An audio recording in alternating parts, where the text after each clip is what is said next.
কল্পনা করুন একটা রাত যখন আকাশে বিমানের গর্জন আর বিস্ফোরণের ধোঁয়া মধ্যপ্রাচ্যের শান্তিকে ছিন্নভিন্ন করে দেয়। 22 জুন 2025 এই দিনে যুক্তরাষ্ট্র ইরানের বুকে ঝড় তুলেছিল। কিন্তু ঠিক কী ঘটেছিল সেদিন? কেন এই হামলা? আর তারপর কি হলো? চলুন এই ধোঁয়াশে রহস্যের পর্দা উন্মোচন করি। রাতের অন্ধকারে যখন বিশ্ব ঘুমাচ্ছিল, যুক্তরাষ্ট্রের যুদ্ধবিমান ছুটে যায় ইরানের হৃৎপিণ্ডে। তাদের টার্গেট ফোর্ডো, নাটাঞ্জ আর ইস্পাহান, ইরানের পারমাণবিক স্বপ্নের 3 কেন্দ্র। অপারেশন মিডনাইট হ্যামার নামে এই গোপন হামলায় 14টি 30,000 পাউন্ডের বাংকার বাস্টার বোমা আর টমাহক ক্রেশন মাটি কাঁপিয়ে দেয়। ট্রাম্পের কণ্ঠে ঘোষণা, ইরানের পারমাণবিক খেলা শেষ। কিন্তু ইরান ফিসফিস করে বলে, আমাদের ইউরেনিয়াম অক্ষত, স্থাপনা আগেই খালি। সত্যিটা কি ধোঁয়াশার মধ্যে লুকিয়ে আছে? ইরান চুপ করে থাকেনি। 30 জুন তাদের ক্ষেপণাস্ত্র ছুটে যায় কাতারের আল উদেদ মার্কিন ঘাঁটির দিকে। আকাশে আগুনের লাইন, কিন্তু মাটিতে কোনো রক্তপাত নেই।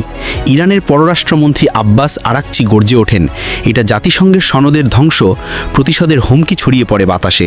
কিন্তু পরের দিন 24 জুন কাতারের ছায়ায় এক যুদ্ধবিরতি। শান্তির আলো কি ফিরছে, নাকি এ শুধুই ঝড়ের আগের নিস্তব্ধতা? এই হামলার শিকড় গভীরে। 13 জুন ইসরায়েলের পারমাণবিক স্থাপনায় ইরানের হামলা যেন আগুনে ধি ঢেলেছিল। ইরান বলে, আমাদের পারমাণবিক স্বপ্ন শান্তিপূর্ণ। কিন্তু ইসরায়েল আর যুক্তরাষ্ট্রের চোখে এটা অস্ত্রের ছায়া। IAEA ফিসফিস করে, ক্ষতি হয়েছে, তবে পুরো ধ্বংস নয়। এই ধোঁয়াশার মধ্যে কে সত্যি বলছে, কে লুকাচ্ছে সত্য? 22 জুনের সেই রাত মধ্যপ্রাচ্যের ভাগ্য বদলে দিয়েছে। যুদ্ধের ছায়া ঘনিয়ে আসছে, নাকি শান্তির হাওয়া বইবে? কূটনীতির টেবিলে আলোচনা চলছে, কিন্তু ধোঁয়াশা এখনও কাটেনি। আপনি কি ভাবছেন? এই রহস্যের উত্তর কি? কমেন্টে বলুন। আর এই গল্পের পরবর্তী পর্দা দেখতে আমাদের সঙ্গে থাকুন। সাবস্ক্রাইব করুন, যাতে ধোঁয়াশার এই গল্পের শেষটা মিস না করেন।